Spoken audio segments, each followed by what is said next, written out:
ఓడెక్కేదాకా ఓడ మల్లన్న, ఓడ దిగినాక తిన్మార్ మల్లన్న అన్నట్టే ఉన్నది కదా వ్యవసాయ మంత్రి తుమ్మల నాగేశ్వరరావు సారు మాటలు కూడా వింటుంటే.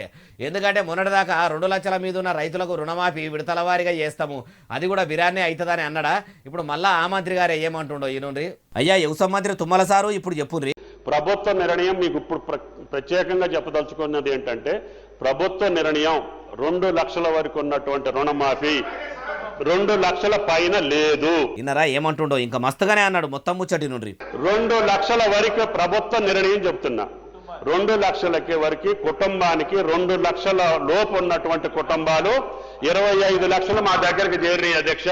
వాటికి మించి వల్లే 20,616 కోట్లు జమ చేయటం జరిగిందని చెప్పి గౌరవ సభ్యులకు సవినీయంగా మనం చేస్తున్నా. వ్యవసాయ మంత్రి తుమ్మల సారు ఎందుకు సారు మరి మొదట్లో 2 లక్షల మీదికి రుణాలున్న అన్నదాతలకు విడతల వారీగా చేస్తామని లేని ఆశ పెట్టి ఇన్ని దినాలు చెప్పులు అరిగేటట్టు ఆఫీసుల చుట్టూ బ్యాంకుల చుట్టూ దింపిర్రు. ఇదే ముచ్చట మొదలే అంటే అన్నదాతలు కూడా ఇంకేమన్నా పని చూసుకునేటోళ్ళు కదా, చేసుకునేటోళ్ళు కదా. ఎప్పుడు రుణమాఫీ అవుతుందో అని మీ చేయి సర్కారు మాటలు నమ్మి పిట్టకు పెట్టుకొని ఎదురు చూసినట్టు ఎదురు చూసుకుంటా కూసునేటోళ్ళు కాదు కదా.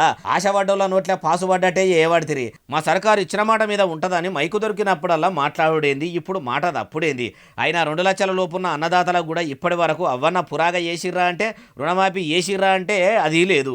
అంత ఇయ్యశాతగానోళ్ళు రుణమాఫీ చేస్తామని ఎందుకు చెప్పిండ్రు సార్ అంటుర్రు ఈ ముచ్చటిన్నోళ్ళు.